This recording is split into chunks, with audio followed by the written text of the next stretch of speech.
What is a care plan? A care plan is a written record of essential information detailing the priorities of care aimed at meeting the needs of an individual.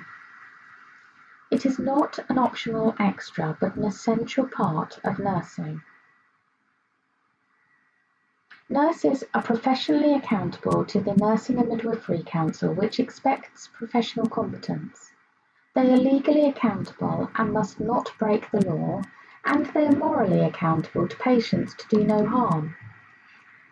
A care plan provides written documentation of the care required, much like a recipe. So, how do you write a care plan? Remember the nursing process.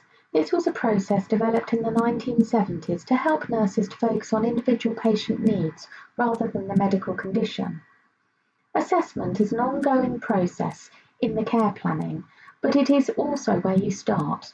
The assessment should be completed in collaboration with the patient and family. We covered this comprehensively in EMP3. From the nursing assessment, you identify the nursing diagnosis. This can be referred to as the problem or potential problem. Both the medical and nursing diagnosis require data analysis and data gathering, and are concerned with intervention and treatment for a problem. But the medical diagnosis concentrates on the disease or illness and often remains constant, whereas the nursing diagnosis is more concerned with the individual patient and the response to the disease. This may change as the patient's condition changes. A fully expressed nursing diagnosis contains not only the diagnosis or problem, but also the causal related factors, the etiology, and the assessment data that support the conclusion, the signs and symptoms. From the diagnosis, you need to plan the care.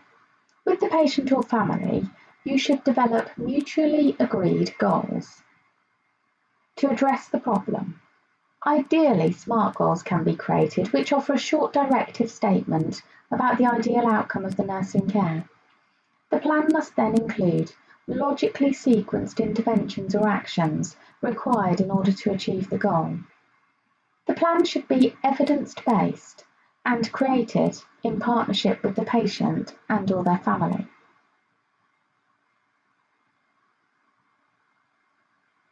Implementation is where you carry out the planned care. Evaluation involves negotiation with the patient and/or their family about whether the problem is getting better or worse. The interventions and activities are evaluated, but it's also important to consider the patient or family experience. The purpose of the evaluation is to see if the patient has progressed towards or away from the goal. I hope you've enjoyed this video scribe on care planning. For more information, you might want to look at some of the books used to create this.